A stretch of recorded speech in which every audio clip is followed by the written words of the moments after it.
4 जिसमें हमने first number दे रखा है उपभोक्ता सहकारी समिति। देखो उपभोक्ता से रिलेशन क्या होता है, उपभोग करता है, उपभोग करने का मतलब क्या होता है, जो माल खरीदता है, ठीक है। इसके इसको क्या दे रखा है डेफिनेशन की उपभोक्ता सहकारी समिति का गठन उपभोक्ता के हितों के लिए किया गया।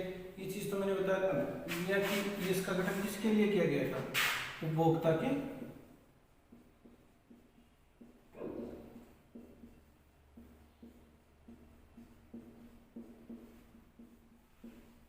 हितों के लिए। इस सहकारी समिति का किस क्या मुख्य उद्देश्य उपभोक्ता के हितों के लिए गठन किया गया था, ठीक है। अब इससे क्या है कि ये इसके सदस्य वे उपभोक्ता होते हैं जो बढ़िया गुणवत्ता वाली वस्तुएं उचित मूल्य पर प्राप्त करना चाहते हैं। कि इस समिति में वो लोग जुड़े होते हैं, वो उपभोक्ता जुड़े होते हैं, वो अच्छी किस्म की जो वस्तु होते हैं उसको क्या लेना चाहते हैं, ये कम कीमत में लेना चाहते हैं। इस समिति के अंदर वही उपभोक्ता जुड़े होते हैं जो अच्छी कीमत की, जो अच्छी बढ़िया क्वांटिटी की जो वस्तु होती है उसको कम कीमत में लेना उसके लिए हो जाते हैं, ठीक है। इसका उद्देश्य क्या होता है कि जो मध्यस्थों का मैंने बताया था ना, जो मैन्युफैक्चरर और जो कस्टमर होता है उसके बीच में जो मेन पीढ़ी होती है, या तो रिटेलर होता है या होलसेलर होता है। तो वो क्या होते हैं कि वो बीच में क्या होता है, जैसे मान लो मैंने आपको एग्जांपल दिया था कि जैसे मान लो कि 50 में कोई चीज होती है बनती है और वो जो कस्टमर तक पहुंचने में कितने रुपए लग जाते हैं उसके 100 रुपए, तो बीच में कितने लगे उसके 50, मतलब एक्स्ट्रा कितने हो गए उसके यहाँ तक पहुंचने में 50, वस्तु की क्या हो गई कीमत बढ़ गई। तो ये क्या है, ये कौन 50 रुपए कौन कमाता है, जो मध्यस्थ होते हैं, या तो रिटेल हो सकते हैं, होलसेलर हो सकते हैं, या फिर थर्ड पार्टी कोई भी, ठीक है, या दलाल हो सकते हैं, जो बोल दो दलाल। तो वो क्या करते हैं कि ये उपभोक्ता इस समिति का उद्देश्य क्या है कि जो मध्यस्थों जो लाभ कमा रहे हैं, मतलब क्वांटिटी अच्छी है वस्तु की, लेकिन वो क्या कर रहे हैं कि वो क्या है क्वांटिटी भी अच्छी है, वस्तु क्या है उचित मूल्य भी क्या हो रही है मिल रही है, लेकिन क्या हो रहा है वस्तु का खरीदना क्या होता है कि जो मध्यस्थ होते हैं वो क्या करते हैं, अच्छी क्वालिटी की वस्तु होती है उसको अच्छा लाभ पे क्या करते हैं, वस्तुओं को बेचते हैं, उपभोग करते हैं उसका। इस कारण क्या होता है कि सहकारी समिति में जो उपभोक्ता होते हैं ना, वो क्या करते हैं कि मध्यस्थ होते हैं ना, उनको क्या कर दिया जाता है, यहाँ पे खत्म कर दिया जाता है, यहाँ पे क्या कर दिया जाता है, उनका एंड कर दिया जाता है, और उन वस्तु को उचित गुणवत्ता की वस्तु को उचित मूल्य पर क्या कर दिया जाता है, प्रोवाइड करवा दी जाती है, ठीक है। आगे से क्या दे रखा है कि उन्होंने अपने सदस्यों को भेज दिया और लाभ को क्रय के आधार पर बांट सकती है। ये चीज मैंने बता दी। इसका पूरी डेफिनेशन क्या है कि उपभोक्ता सहकारी समिति का गठन उपभोक्ता के हित के लिए किया गया था, ठीक है।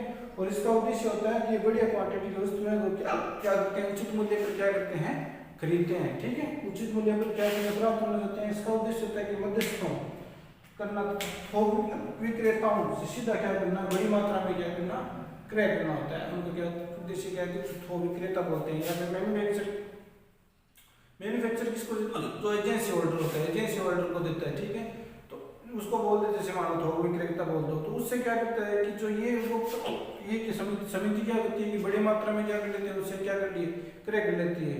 और जैसे मान लो कि थोक विक्रेता से क्या कर दीजिए, जैसे मान लो 50 में क्रय करती है एग्जांपल के रूप में, जैसे मान लो यहाँ पे क्या कर लेती है, परचेज कर लेती है, ये बीच में इस जरिए में यहाँ तक पहुँचने की जरूरत नहीं पड़ती, यहाँ पे क्या करती है 50 में परचेज कर लेती है, और इसको जैसे मान लो कि 10 रुपये प्रॉफिट का कितने में बेच देती है, 60 रुपये में बेच देती है।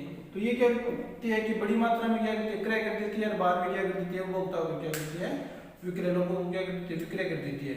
और जो इसका लाभ होता है, जो इसका लाभ जैसे मान लो क्या हुआ 10 रुपये हुआ है, तो उस लाभ को क्या कर लेते हैं, ये अपने क्रय के अकॉर्डिंग क्या कर लेते हैं, बेच देते हैं। क्रय के अकॉर्डिंग बेचने का मतलब हो गया कि एक फर्म में जैसे मान लो 10 आदमी है, इसमें 10 आदमी में एक आदमी ने 50 शीट लगाई है और एक आदमी लगा देता है पैसे, मान लो फर्स्ट आदमी ने जैसे 50,000 लगाए हैं, ठीक है, रुपए लगाए हैं, और सेकेंड आदमी ने जैसे मान लो 2 लाख रुपए लगाए हैं। तो ऐसे नहीं है कि 50 कोई समान लाभ मिलेगा, 2 लाख कोई क्या होगा समान लाभ मिलेगा, ऐसे नहीं होता। जो जितना क्रय करता है उसको उसके अनुसार ही क्या मिलता है, लाभ मिलता है। जैसे मान लो इसका अंदाज लगा लेते हैं कि ये कितनी वस्तु क्रय कर सकता है, 50 डिवाइड बाई क्वांटिटी कितने आ जाएंगे, यहाँ पे ये कितनी कोई चीज की, जैसे मान लो ये उपभोक्ता कितनी क्रय कर सकते हैं, 1000 क्रय कर सकते हैं, और 10 रुपए वस्तु पे क्या कमा रहे हैं, लाभ कमा रहे हैं, तो इसको प्रॉफिट कितना हुआ 10,000 रुपए।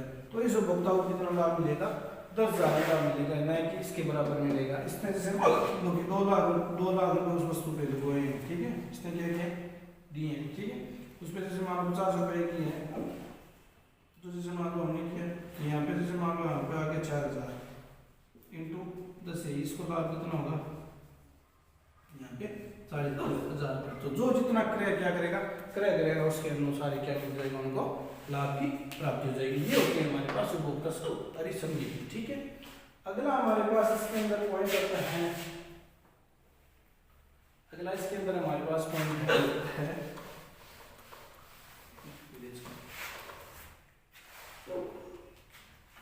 सेकेंड नंबर, इसके अंदर हमारे पास पॉइंट आता है उत्पादक सहकारी समिति।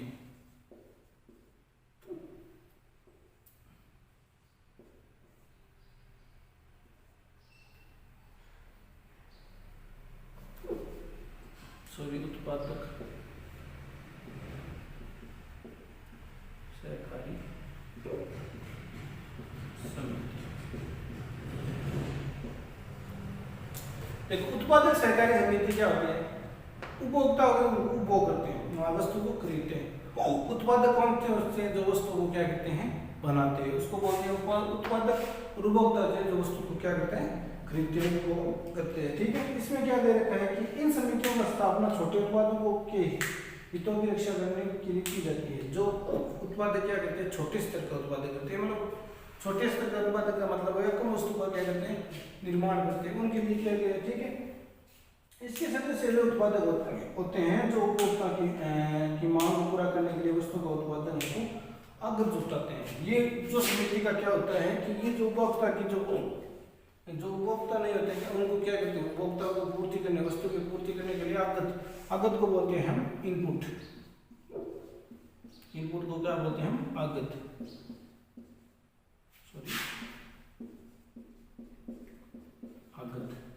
आगत का मतलब हो गया कच्चा माल। ये क्या करते हैं कि अच्छी क्वांटिटी का क्या करते हैं उपभोक्ता सहकारी समिति वाले लोग क्या होते हैं कि जो छोटे स्तर के लोग होते हैं उनके जो छोटे स्तर के क्या होते हैं लोग, जो उत्पादक होते हैं उनके लिए क्या करते हैं अच्छी क्वांटिटी का क्या करते हैं इनपुट ला के देते हैं, कच्चा माल लेके, जिससे क्या होता है उसका प्रोडक्शन क्या होता है, उसकी क्वांटिटी क्या होती है अच्छी मात्रा में क्या होती है बनती है, ठीक है, अच्छी बनती है। और समिति का उद्देश्य क्या होता है कि पूंजीपतियों के विरुद्ध खड़े होना और छोटे उत्पादकों को सौदा करने की शक्ति को बढ़ाना होता है। इसका मेन उद्देश्य क्या होता है कि जो बड़े व्यवसायी होते हैं, बड़े व्यापारी होते हैं, उनके समक्ष में क्या होना, खड़े होना, समक्ष में उनके मुकाबला करना। जैसे मान लो कि हमने एक एग्जाम्पल ले लिया कि एक आदमी है, जैसे एक अच्छा पूंजीपति है, ठीक है, वो महीने की कितनी क्वांटिटी बनाता है 10,000 क्या करता है मार्केट के अंदर बेचता है, उसका जैसे नाम है, ठीक है। अब छोटा उत्पादक जैसे मान लो कौन सा बन गया, बी बन गया, जो उसका क्या होता है उत्पादन की सीमा, अधिकतम सीमा जैसे मान लो कि 500 वस्तु बनानी, तो ये यहाँ तक क्या कर सकता है, पहुंच कभी नहीं सकता, क्योंकि इससे मुकाबले क्या है बहुत बड़ा है। लेकिन ये उत्पादक सहकारी समिति क्या करती है कि इसकी उत्पादक क्षमता को क्या करती है, उसका अच्छा इनपुट, मतलब इनपुट का मतलब हो गया अच्छा कच्चा माल आता है, जिससे क्या होता है प्रोडक्शन भी बढ़िया होता है और जो वस्तु की गुणवत्ता है ना वो भी क्या होती है अच्छी होती है। जैसे मान लो इसके अंदर ये अच्छी क्वालिटी की लगा दी, ये यहाँ पे क्या कहाँ पे रुक जाएगा, जैसे 8,000 क्या करने लगे है प्रोडक्शन करने लगे या फिर माल पे बेचने लगे, तो इसका उद्देश्य क्या है कि जो पूंजीपति होते हैं उनकी क्या होना मुकाबले करना और क्रय शक्ति का क्या करना विरुद्ध खड़े होना और छोटे उत्पादकों की सौदा करने की शक्ति। सौदा करने की शक्ति का मतलब हो गया कि ये उत्पादक क्या होते हैं कि बहुत लंबे स्तर तक क्या कर सकें, इनको अगर ऑर्डर आ जाए, जैसे मान लो ये है पूंजीपति है, इनको जैसे मान लो कि ऑर्डर दे दे 50,000 का ऑर्डर दे दे, तो ये क्या करते हैं कि उस ऑर्डर को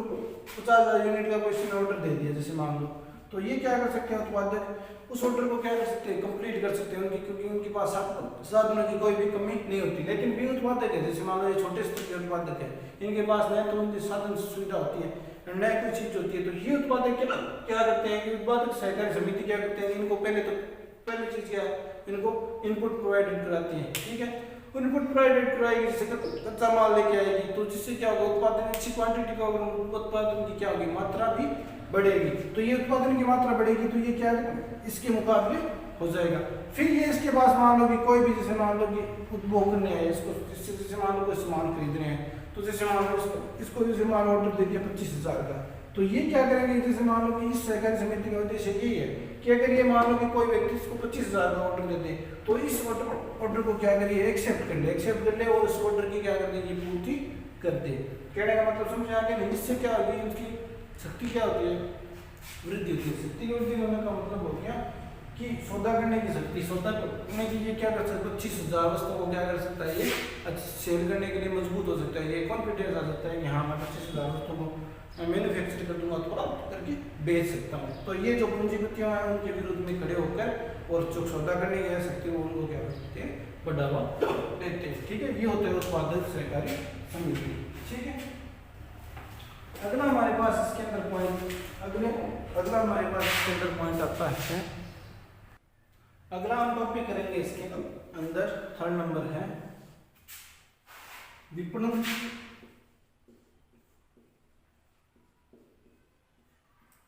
सहकारी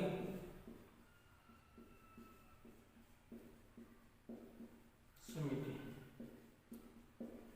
विपणन का मैंने बताया था, विपणन का मतलब होता है मार्केटिंग।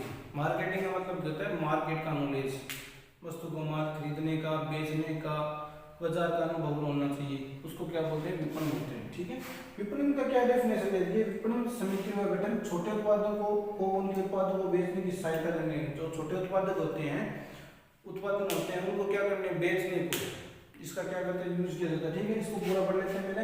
इसके उद्देश्य के लिए किया गया जाता है जो उत्पादक उचित मूल्य पर वसूलना चाहते हैं। स्थिति का लक्ष्य मध्यस्थों को समाप्त करना होता है और उत्पादों के लिए अनुकूल बाजार सुरक्षित कर सदस्यों को प्रतियोगी स्थिति को सुधार करना होता है। कहने का मतलब हो गया कि छोटे उत्पादकों को उनके उत्पादों को बेचने में क्या करता है, सहायता करता है। जो मैंने भी बताया था कि छोटे विपणन जो सरकारी होते हैं, मार्केटिंग होता है, इसका मतलब मार्केट का नॉलेज होता है कि ये क्या करते हैं, जो छोटे स्तर के जो उत्पादक होते हैं उनके उत्पादों को लिए क्या करते हैं, मार्केट सेट करते हैं। इनका कहने का मतलब सीधा सा हो गया, जैसे मान लो कि जो विपणन के होते हैं, विपणन करने वाले, जैसे मान लो कि मार्केटिंग का नॉलेज रखने वाले, ये क्या करते हैं कि पहले क्या करते हैं, मार्केट का क्या करते हैं, सर्वे करते हैं।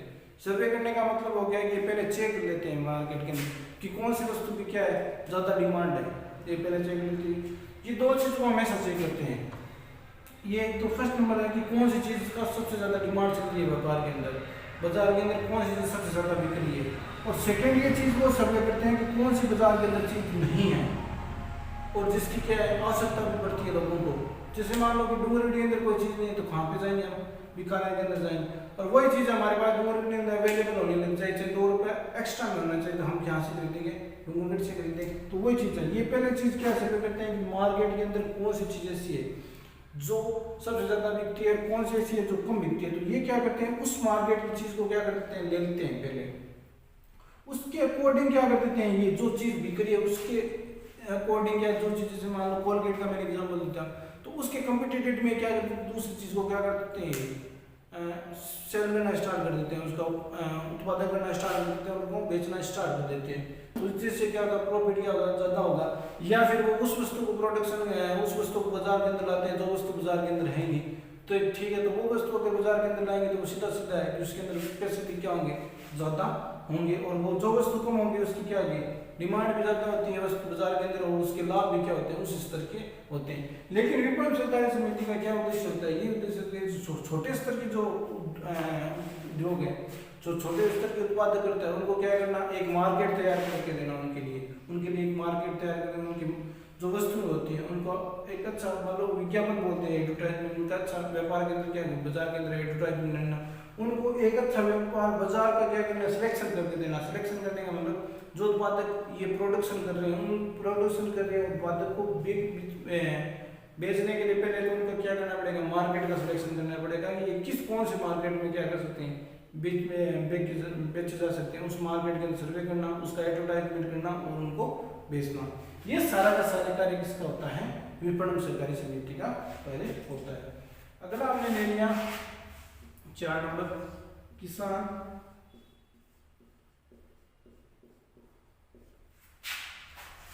सहकारी समिति।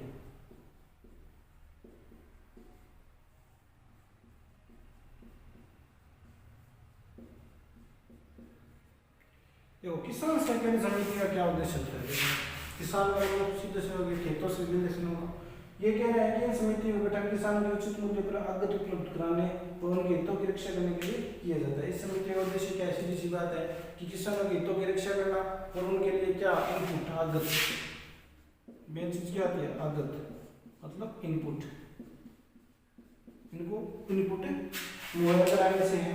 ठीक है, इसके सदस्य वे किसान होते हैं जो मिलकर किसी कार्य को करना चाहते हैं और समिति का उद्देश्य बड़े पैमाने पर किसी का लाभ उठाना और उत्पादन को बढ़ाना है। ठीक है, ऐसा समिति के फसलों को उगाने और उनकी अच्छी गुणवत्ता वाले बीज व खाद मशीनें करने को उपलब्ध कराती है। कहने का मतलब हो गया कि किसान सहकारी समिति का इनके अंदर वो उद्देश्य वो व्यक्ति क्या होते हैं सहकारी समिति के अंदर जुड़ते हैं जो उनको क्या करना है? खेती करनी है, किसानी करनी है। ठीक है, वो व्यक्ति जुड़ते हैं, वो क्या करते हैं कि आग तो भाई मतलब जो इनपुट होते हैं, जैसे मान लो खेत बनाने खेत में कार्य करने के लिए इनपुट की सबसे ज्यादा इनपुट क्या चीज होती है? जो इनपुट होती है, जैसे मान लो बीज वगैरह हो गया या खाद वगैरह होती है, वो क्या करते हैं? अच्छी गुणवत्ता की क्या करते हैं? खाद और बीज क्या करते हैं? लाते हैं, जिससे क्या होता है कि जो फसल होती है वो अच्छी क्वांटिटी की अगर खाद होगा, अगर बीज होगा तो क्या होगा? फसल का निर्माण भी क्या होगा? अच्छी तरीके से होगा, फसल क्या होगी? उगेगी, अच्छी गुणवत्ता में उगेगी, अच्छी क्वांटिटी में क्या होगी? मात्रा में क्या होगी? उगेगी। तो ये क्या करते हैं? उनको अच्छी क्वांटिटी में उगाने के लिए और उनके लिए साधन जो किसानों के लिए चाहिए, जैसे मान लो ट्रैक्टर हो गया या फिर जो उनके जो पीछे लगते हैं साधन, उन सारे साधनों का क्या करती है? ये सारे के साधन क्या करते हैं? उपलब्ध करवाती है। तो इस सहकारी समिति का उद्देश्य क्या है? किसानों का है। ये किसान जो इस सहकारी समिति में कौन जुड़ते हैं? किसान जुड़ते हैं। और किसानों का कार्य क्या होता है कि अच्छी क्वांटिटी में क्या करना? बीजों का खरीदना और उनसे क्या करना? अच्छी क्वांटिटी, अच्छी मात्रा में, मतलब बहुत अधिक मात्रा में क्या करना? फसलों का क्या करना? उत्पादन करना। ठीक है, यही उस उद्देश्य क्या है? इस सहकारी समिति का क्या होता है? उद्देश्य होता है। और एक चीज सब में क्या होती है? कॉमन होती है कि जो मध्यस्थों को खराब है, मध्यस्थों को समाप्त करना होता है। ठीक है, समाप्त करने का मतलब हो गया कि जो मध्यस्थ होते हैं, जैसे मान लो बीज जो लेते हैं, जो अच्छी क्वांटिटी के बीज होते हैं, वो चीज मैंने बताई थी कि अच्छी क्वांटिटी के आते 50 रुपए में, लेकिन जो मध्यस्थों के कारण वो बिकती कितने में? 150 में। तो ये सहकारी समिति के मध्यस्थों को क्या कर देती है? समाप्त कर देती है। और इसके अंदर कितने जाते हैं? 50 के उनको 70 में प्रोवाइड करवा देती है। ये भी मेन इसका उद्देश्य है। ठीक है, अगर हमारे पास इसके अंदर पॉइंट है सहकारी ऋण समिति। अगला हमारे पास पॉइंट है सहकारी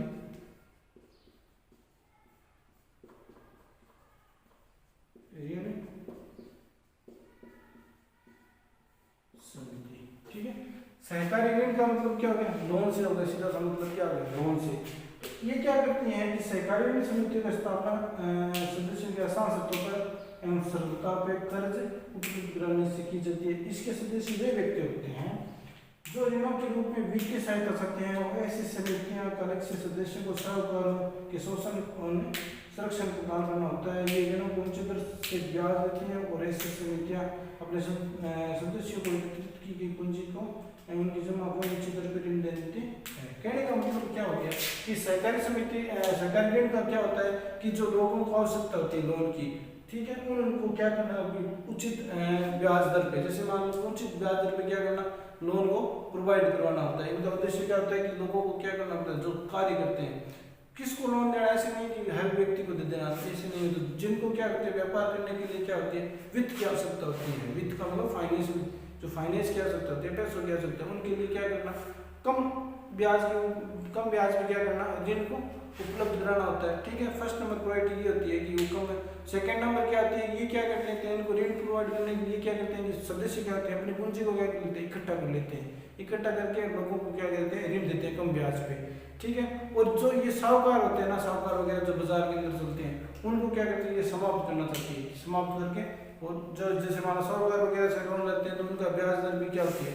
अत्यधिक होती है। तो उनको ये समाप्त करके और खुद के स्तर पे क्या करती है? लोन को मानती है वो कम ब्याज के ऊपर। तो ये होता है सहकारी ऋण समिति, ऋण देने से मतलब। ठीक है, 6 नंबर हमारे पास इसके अंदर पॉइंट क्या है?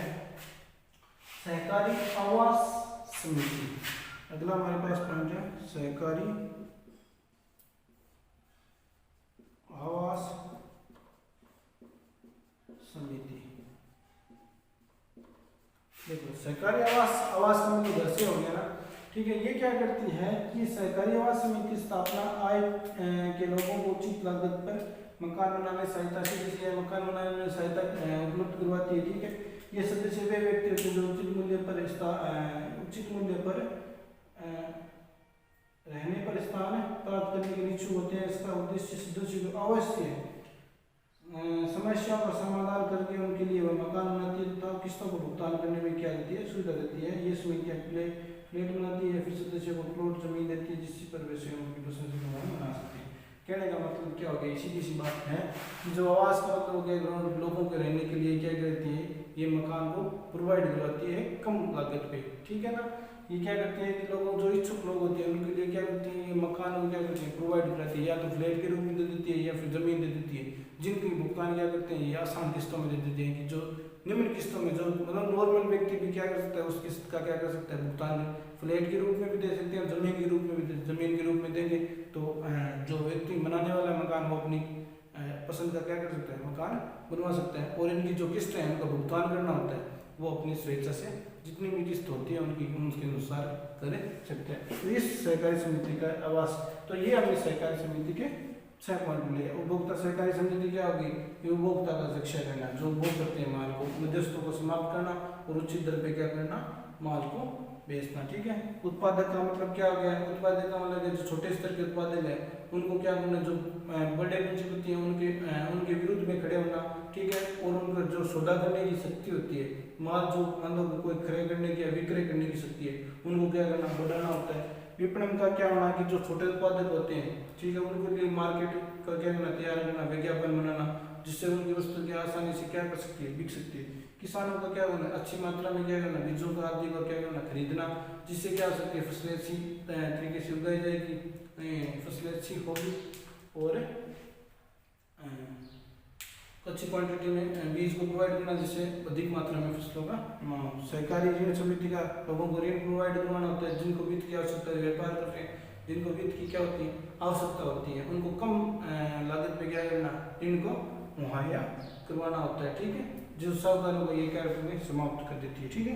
और सरकारी आवास के अंदर मैंने भी बताया था, जो आवास के जो होते हैं, जो लोगों की इच्छुक लोग होते हैं उनको आवास की सुविधाएं फ्लैट या जमीन के द्वारा देती है और उनका भुगतान की करती है, कुछ छोटी स्तर की किस्तों पर उनका भुगतान डिसाइड होती है। ठीक है। नेक्स्ट हमारा सामने डालना होता है संयुक्त पूंजी कंपनी। ठीक है। कंपनी के अंदर क्या होता है कि ये क्या करते हैं, व्यक्तियों मतलब व्यक्तियों का क्या होता है, समूह होता है। ठीक है। जो मिलकर क्या करते हैं, कंपनी का क्या करते हैं, निर्माण करते हैं। ठीक है। इसके अंदर क्या डेफिनेशन दी है कि कुछ लोगों का एक ऐसा समूह होता है, समूह मैंने बता दिया, समूह जिसका गठन किसी व्यवसाय को चलाने के लिए किया जाता है। ठीक है। और जिसका अपने सदस्यों में हटकर क्या होता है, वैधानिक स्थिति होता है। पहली पॉइंट क्या होती है कि जो कंपनी होती है ना, वो क्या होती है कि कंपनी का अस्तित्व, कंपनी का जो अस्तित्व होता है ना, अस्तित्व वो सदस्यों से क्या होता है, से अलग होता है।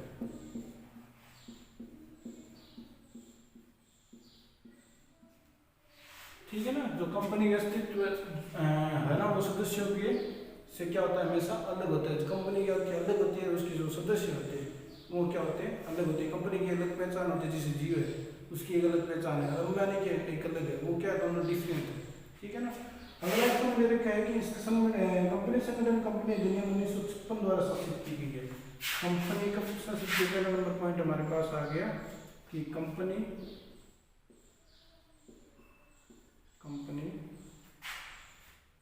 संगठन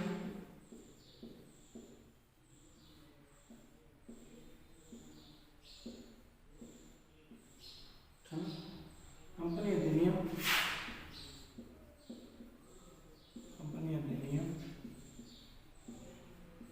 1956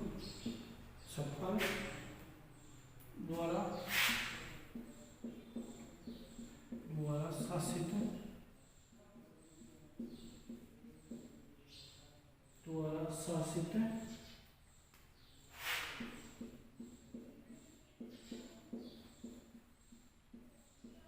होते हैं। ठीक है।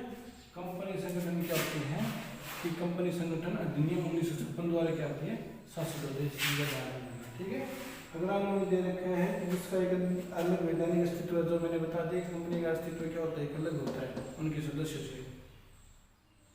ठीक है, अगला दे रखा है कि कंपनी संगठन कंपनी अधिनियम 1913 द्वारा भी संशोधन, पहले नौजत अधिनियम 1956 था, उसके बाद में कंपनी उसके बाद में क्या है, कंपनी संगठन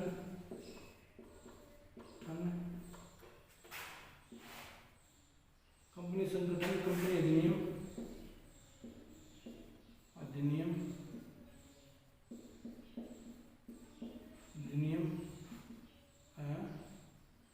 2013 द्वारा शासित है। ठीक है, 56 और 2013 द्वारा भी क्या है, शासित है। ठीक है, शासित हमने कंपनी अधिनियम 2013 धारा 220 के अनुसार, इसके अंदर धारा कौन सी लगती है, 13 कंपनी अधिनियम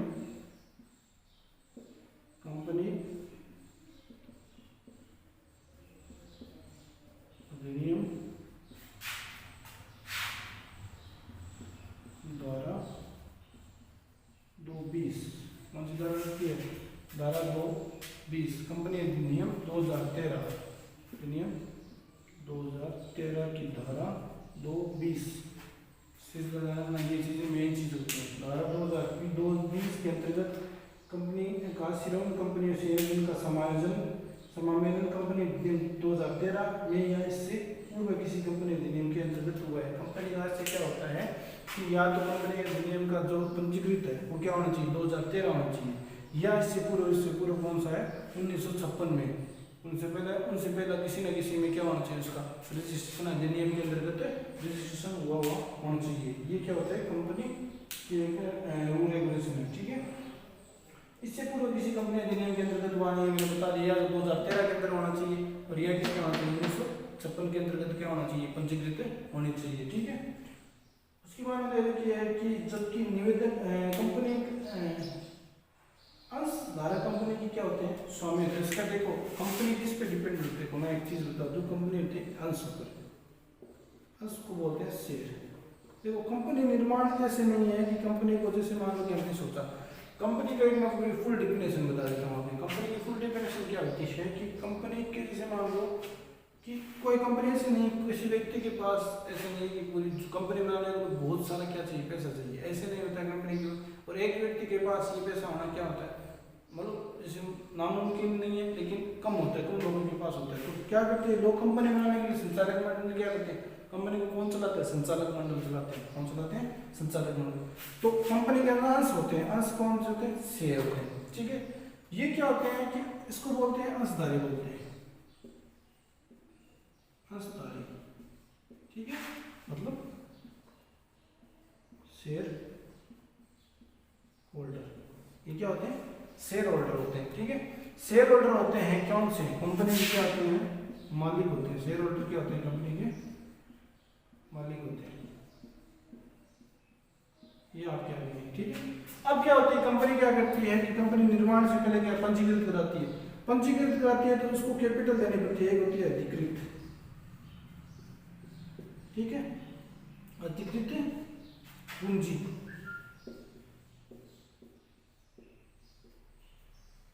और एक होती है निर्गुण पूंजी। इसके अंदर दो पूंजी थी,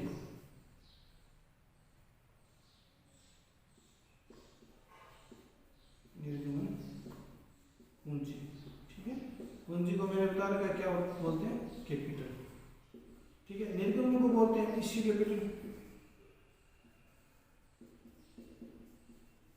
कैपिटल, और अधिकृत को बोलते हैं ऑथराइज्ड कैपिटल। ठीक है ना, ऑथराइज्ड कैपिटल बोलते हैं, इसको बोलते हैं ऑथराइज्ड।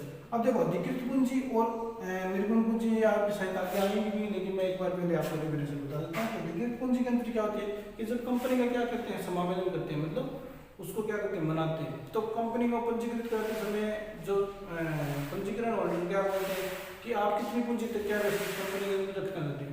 तो कंपनी क्या करती है, जिसे मान उन्होंने क्या कर दिया, कितने रुपए कम कर सकते हैं, ज़्यादा से ज़्यादा उन्होंने बोलती है कि हमें कितने रुपए कम कर सकते हैं, 10 लाख रुपए क्या कर सकते हैं, हमें कम कर सकते हैं। जो कि किस में विभक्त होते हैं हमेशा शेयर में भी विभक्त होते हैं। जैसे 10,000 हो गया और एक शेयर होता है, जैसे मान लो 10,000 शेयर होता है और एक शेयर कितने रुपए का है, 10 रुपए का शेयर है, ठीक है। 10 रुपए का एक शेयर है और 10 लाख शेयर 1 लाख शेयर में क्या है ये विभक्त होती है, ठीक है। अब निर्गम पूंजी के अंदर क्या होती है कि कंपनी ऐसे नहीं, कंपनी 10 लाख रुपए है कि 10 लाख कंपनी जारी कर दी है, 10 लाख लोगों से क्या कर लिए पैसे ले लिए, कंपनी कभी ऐसा नहीं करती। कंपनी क्या करती है कि जैसे कंपनी का निर्माण करते हैं ना, तो जैसे जैसे कंपनी को क्या करती है पैसों की आवश्यकता पड़ती रहती है कि कंपनी को जैसे मान लो कि आज इस साल में कंपनी को जैसे मान 2 लाख की आवश्यकता होती है, तो कंपनी क्या करती है कि 10 लाख में से 2 लाख रुपए क्या कर देती है कंपनी जारी कर देती है। 2 लाख रुपए क्या करती है, 2 लाख रुपए कंपनी को चाहिए तो कंपनी क्या करती है शेयर जारी करती है और शेयर जैसे मान लो 2 लाख जैसे मान लो 20,000 क्या करती है कंपनी लोगों में क्या करती है शेयर जारी करती है, ठीक है। और लोग क्या कर देते हैं उन शेयरों को क्या कर देते हैं खरीद लेते हैं, कोई 1000 खरीद लेते हैं, कोई 500, कोई 100, जो जिसकी जितनी होती है वो क्या कर देते हैं शेयरों को क्या कर देता है खरीद लेता है। शेयरों को खरीदते ही वो क्या होता है कंपनी का क्या होता है मालिक हो जाता है, कंपनी का शेयर होल्डर क्या होते हैं कंपनी के मालिक होते हैं। ये चीज मैंने बताई थी, ये शेयर क्या करती है कंपनी में लोगों को जारी करने के लिए देती है और जो लोग खरीदते हैं वो क्या करते हैं, जैसे मान लो आपने कोई ने 5 खरीदा कोई ने 20 खरीदा, तो वो क्या 20 शेयर खरीदे, बदले में क्या 10 रुपए से 2,000 रुपए क्या करती है कंपनी उनको दे देती है। कंपनी लोग क्या करते हैं कंपनी को दे देते हैं, जिससे क्या हो जाती है उनकी पूंजी 2 लाख तक पहुंच जाती है, उनको आवश्यकता होती है पूंजी तक कंपनी क्या पहुंच जाती है। अब देखो ऑथराइज्ड इश्यू कैपिटल में क्या डिफरेंस होता है। ऑथराइज्ड इश्यू में कहते हैं कि कंपनी के पास मतलब ऐसे नहीं कंपनी जैसे चाहिए, जैसे मान 5 साल बाद में 15 लाख की चाहिए तो कंपनी 15 लाख की शेयर जारी कर दिए, बाद में अगर 50 लाख चाहिए तो 50 लाख करती है, ऐसे नहीं होता कंपनी के अंदर। ध्यान रखना कंपनी के अंदर क्या रूल रेगुलेशन होता है कि कंपनी अगर ऑथराइज करवा देती है ना अपनी कैपिटल जैसे 10 लाख तक क्या करती है कंपनी पंजीकृत करवा देती है, तो उसके ज्यादा पैसे कभी भी क्या करती है कंपनी नहीं जारी कर सकती। कंपनी 10 लाख ऑथराइज कैपिटल है तो कंपनी इश्यू कैपिटल को भी कहां तक रख सकती है, शेयरों को जारी करने की सीमा कितनी हो सकती है कंपनी की 10 लाख तक की हो सकती है, उससे एक्स्ट्रा नहीं हो सकती। ऐसे नहीं कंपनी ने जैसे 10 लाख ऑथराइज करा, पंजीकृत में कितने करा सके कंपनी ने 10 लाख और लोगों को जारी करने के लिए 15 लाख देती कंपनी ने, ये कभी भी नहीं कर सकती। और ये क्या करती है कंपनी जैसे इनको शेयरों में क्या करती है डिवाइडेशन, कंपनी को जैसे जैसे चाहिए वैसे वैसे कंपनी क्या कर देती है उनको मंगवाना स्टार्ट कर देती है लोगों से कि लोगों को शेयर जारी कर देते हैं, जिन जिन की दिलचस्पी होती है वो क्या करते हैं खरीदते हैं और उनको उनके बदले में क्या मिलता है, उनको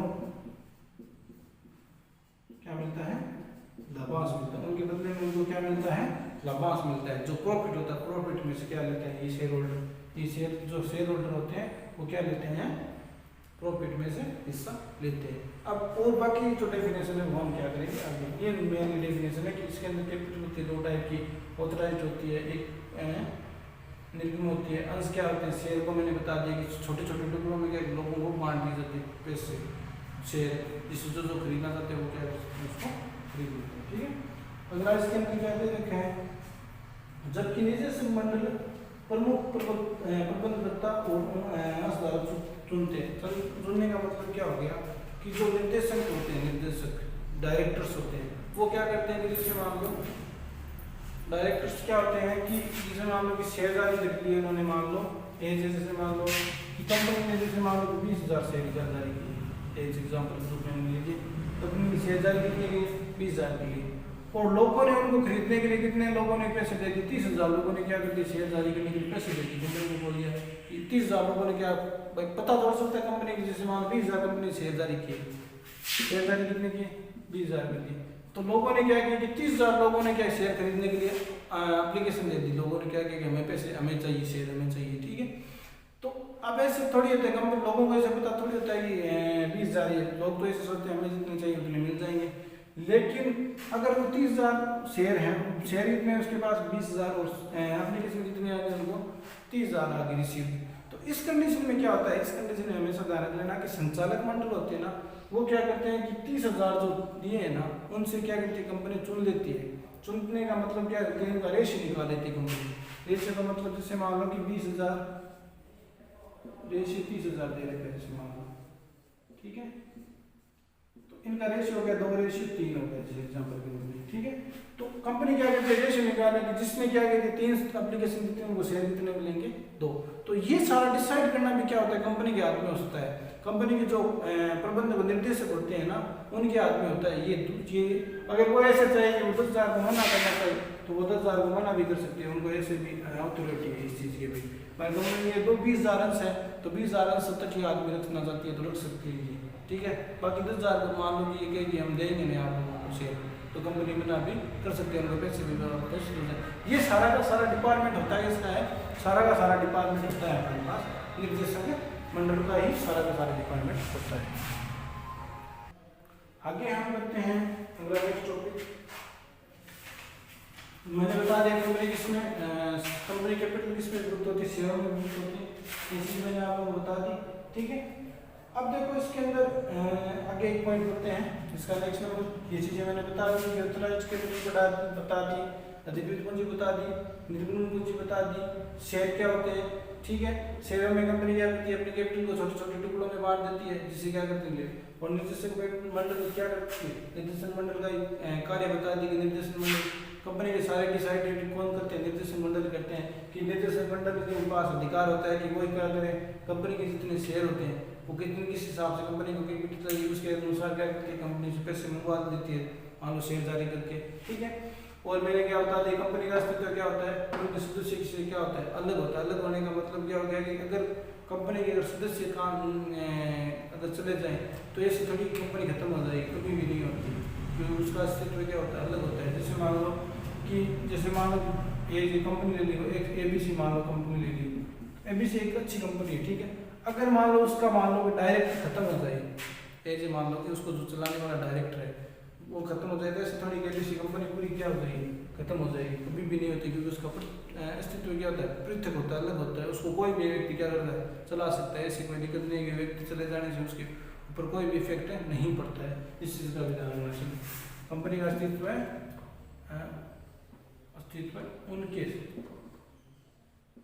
उनके सदस्यों से क्या होता है अलग होता है, ठीक है। कंपनी संगठन का अधिनियम कौन सा एप्लीकेबल होता है, तो पहले कौन सा एप्लीकेबल होता था 1956 और अब कौन सा एप्लीकेबल होता है 2013। कौन सा एप्लीकेबल होता है 2013, ठीक है। और कंपनी अधिनियम 2013 की कौन सी धारा के अनुसार रजिस्ट्रेशन किया जा सकता है 220 के अंदर, ये धारा भी आप लोगों को याद करनी पड़ेगी।